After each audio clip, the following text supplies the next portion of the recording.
giving us the opportunity to come out here today and tell you about some of the things that we're doing in Rio Grande County. The reason I wanted to come out here today is to just give you an update on the progress that we're making in Rio Grande County. As you all know, CRHDC, Community Resources and Housing Development Corporation, we're a nonprofit 501c3 community development organization. We receive a lot of funding from different governmental entities, private people as well. And our job is to try to make sure we do everything possible to create decent, safe, sanitary and affordable housing opportunities for the hard-working families, not only in Rio Grande County but also for the San Luis Valley as a whole. So over the past couple years we've been doing several different things to create these housing opportunities, and today I'm just going to touch bases to give you an update and then tell you about some additional services that we would like to provide. One of our programs that we have is called our Self-Help Homeownership Program. That program is designed to help hard-working families build brand new, highly energy efficient homes in Rio Grande County. We have a subdivision in Monte Vista right now. In the past year and a half we've only been able to build 2 self-help houses, but over the next 12 months we have plans to build up to 5 self-help homes in Monte Vista. In fact, in order to promote that program, we have a program to where we're going to give families up to $3,000 gas gift card for anyone who purchased any properties in our Monte Vista subdivision. So that's something you're going to start hearing more about. We're on the radio giving PSAs and things like that because we're trying to encourage home ownership in Rio Grande County. Another thing. So do you have 5 committed, or just going to have 5 available? We're going to have 5 available. Right now we have 7 committed. We have like a cycle, a time cycle. This next 6 months we're working in Alamosa where we have 7 committed. And we had our first construction meeting last night, so they're going to start, and our next group is going to be in Monte Vista 6 months after that, and we start working now. That's why you see me here trying to promote our self-help program, because we have to start working right now to get those committed 5 so we can build in Monte Vista. Another project you're going to hear about, because this is a big thing, you all heard about neighborhood stabilization programs and funds, and I'll talk a little bit more about that. But the neighborhood stabilization program, NSP2, our organization received over $12.5 million to purchase stabilization money, and this is going to be pretty huge. In the city of Monte Vista, we got permission to build 10 new modular units, not manufactured houses, but modular homes which have a code that are built to the same quality and standards of stick-built homes and appraises similar to stick-built homes, so that it could stabilize those communities. And the thing about it is, I've been challenged with getting those 10 modulars built within the next 12 months. This is why this is important with the modulars. Whenever we have funds, not only we're able to buy homes and create housing opportunities for the hardworking families, but we get to help out the local contractors who hire people and create jobs. So with those 10 units, they're going to help some of the local contractors. We try to make sure we buy our supplies from the local suppliers and local building supplier companies, so we can circulate that money. So the money is doing a couple things. It's helping us put properties there for the hardworking families, as well as circulating the cash throughout the community as a whole. Another program that we have is our senior citizen housing program and our disabled housing program. We have both of those facilities here in the town of Del Norte. The thing that I'm proud to talk to you about on those programs is that we are 100% occupied, and we've been 100% occupied for over the past 2 years. In fact, right now we have a waiting list for people to get into both of our facilities there. So I'm glad to report that there, because here and all of this is happening right here in your counties, and you all are responsible for helping us, because Carla calls me all the time. She sends people to us, and we're always trying to bounce ideas off of each other to try to find ways to where we could create these opportunities. So, and Dennis and I, we talk whenever we see each other at the different meetings and things like that. And I know, Doug, you showed up to our B-Top grand opening too. So all of you as a community helps us do what we're trying to do in the community. And the other program we have is called our Broadband Technology Center. I call it the Broadband Empowerment Centers. I'm proud to say that in the past 12 months we've opened 2 Broadband Technology Empowerment Centers in your county. We don't have any in any other counties throughout the state right now. We have one here in Del Norte, and we just opened the new one in Monta Vista as a part of the Sunflower Bank. So these empowerment centers, if I can just talk briefly about those, we have new computer technologies that some of you have already stopped by and visited and seen, to where people can come in and have access to computers. But for me, it's not about computers. You can go to the library and type on a computer, okay? That's not why I'm pushing for the empowerment centers. What I like and our team likes about the empowerment centers is the empowerment centers have computers, internet, but we have the programs to empower people and give them the new talents and skills to make themselves more marketable in the workforce. Another thing, Greg Howard, who's running the Broadband Center, he's been challenged with going out and reaching out to the farmers, the ranchers, and other business communities, bringing those individuals in and finding a way to work with their employees so that they can teach them new skills and talents, so that they can take the products that they're producing here in the valley and spread it out throughout the rest of America. There's no reason we shouldn't be doing business outside of the San Luis Valley whenever possible. So with that being said, we have computer programs on there that we're trying to implement, like QuickBooks and Quicken and Excel spreadsheet. Another thing what we're trying to do to empower the citizens here in Rio Grande is we're purchasing a program called, actually we purchased it already, Rosetta Stone. Okay. At first we said, let's just go with a couple programs where we can teach people Spanish, or either Spanish to English, because most people in the community talk both of those languages.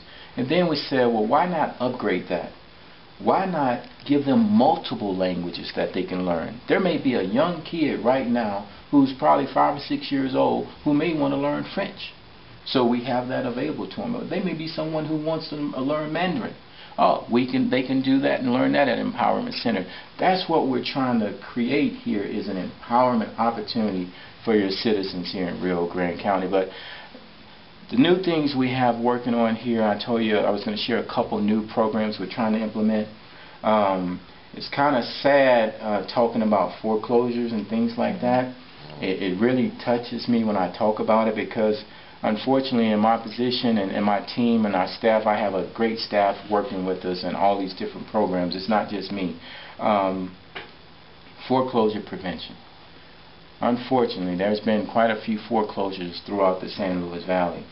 And you know what the sad thing is? The sad thing is that some of those foreclosures could have been prevented if people knew about the services and the resources that are available to them. And I don't think people know about us having those services. So we have a foreclosure prevention service, and you'll see on this brochure right here, to where any of your constituents can call this 800 number free of charge to your constituents. And we want you all to know that, and that's the way you all can help us. Whenever you run across someone run into a financial hardship, they can call this 800 number, talk to a live person, and we try to see what we can do and help them in the foreclosure process. Another program we're trying to implement out of our B-Top centers is financial literacy. We found that if people were able to have access to tools and learn about budgets and how to manage their monies, chances are we would have a lot less foreclosures. So we're implementing our financial literacy training programs, once again, free of charge to the citizens here in Rio Grande County, to where they can learn about ways of managing on a budget, ways of creating bank accounts and savings accounts and different investment vehicles that are out there for them. So in a nutshell, we have multiple programs. We have a great staff in Alamosa office, and a staff here at Del Norte, and a staff in Monte Vista helping out in the community. And we're just here today to ask you to refer people in need to us whenever possible. Here's why it's important. Every year we get funding, and you all are aware about how funding works. When we don't do a good job educating the community about our self-help program, for example, I'm just using that one. When the government doesn't see a big need for people to live in new, decent, safe, highly affordable, energy efficient homes because we can't show that we can fill our contract, it sends an image that there's not a need for that type of housing here in this area. And guess what happens? The government, when they go to set their budgets, they eliminate that from the budget.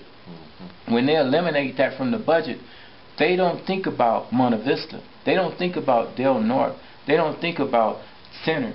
They are thinking about the overall big picture.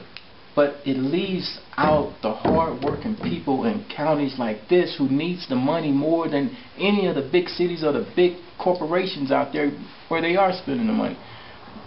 So that's why I need your help, letting people know about the services that we provide, and I appreciate this opportunity. And now, if there's any questions you all have about what we do, I would like to have you up here. What kind of income guidelines do they have to follow to, like the self-help housing and some of those projects? Oh, that's a good question, Dennis.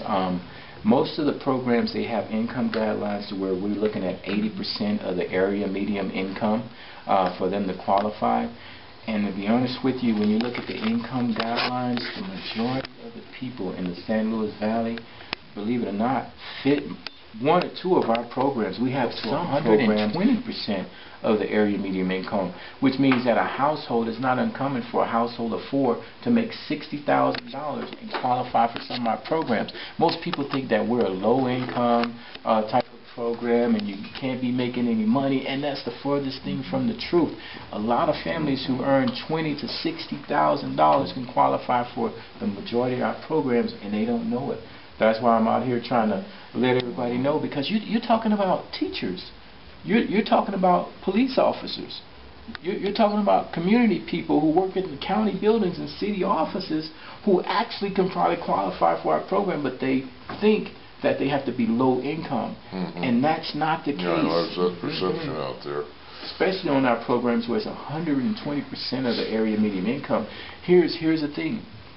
We have loan programs right now, and I didn't even get a chance to talk about that, to where families can get loans on homes up to almost $170,000, okay, at a low interest rate. Today the interest rate is at 3.25% fixed for 30 years. So we don't offer any of those adjustable crazy rate loan mortgages or anything like that, because they're not a benefit for the families here.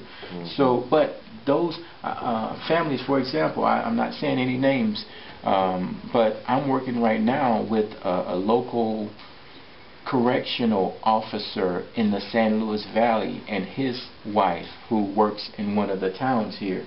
2 households, average American people, who are qualifying for a program to purchase a home in the valley.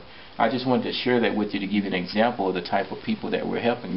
Our programs help the majority of the people here, with the exception of those who, there are some people in the valley who makes more than 120% area median income, but really the incomes here in the valley pretty low. Have you got on KSLV, Linda Pacheco? Yes, Linda, yes, she's been such a blessing and a resource for us to give put our word out in the community. In fact, we were out there last week before Stampede, and she allowed us to talk about our new Big Top Empowerment Center. And on a monthly basis, we try to stay in contact with Ms. Pacheco, and she calls us, she gives us PSAs, press releases, helps us out with everything. So yes, thank you so much, Carla, for bringing that up.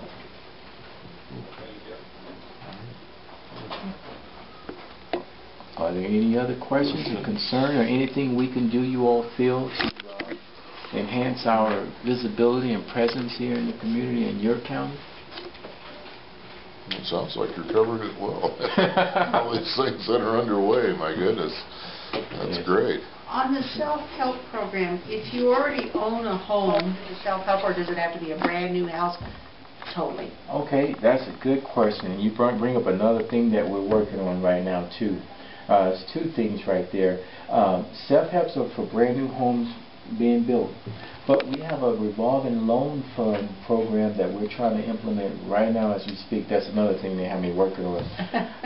To help families who are in a situation like that to modify and adjust their current residence and give them a low interest loan to where they can build an addition to their home or remodel or they can improve the energy efficient features in that home, like a new boiler, a new furnace, insulation in the attic, replace windows and doors, and that's for the hardworking citizens in the San Luis Valley, or make the home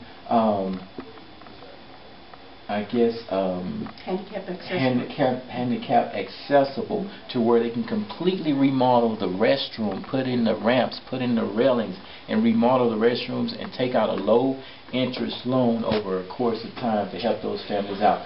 That's a need we identified, and we've been trying to work with other coalitions and other agencies here in the community to try to implement that. But that is a great need right now, we find. So that's something we're working on right now. So tell them to call me. I'm wondering if Ty went over and actually spoke with the people in the social service department. Because they have the direct contact. Oh, really? Okay. With people. I mean, they have the one-on-one. Right. Okay. So if you would go over and do a talk with the caseworkers. We could probably, Jody Kern is the Director of Social Services. Okay. And maybe ask if she would be willing to give you a little time at the managers meeting. Okay. For her department, and then that would get to the managers, and then maybe because there might be some people that would like to do the self-help program or something like that, if they could get going. Yeah. Oh, I'd be glad to do that.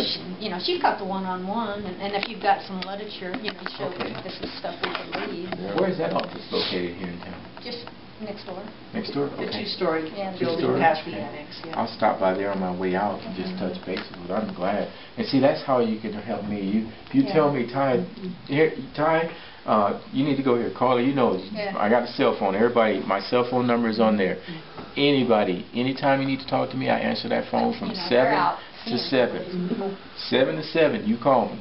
You say, Ty, I think you need to talk to this person, that person. And don't even hesitate. Call me on the cell, because the office, I'm not there that much. I'm out doing this. But I'll be glad to do that for your constituents. Good.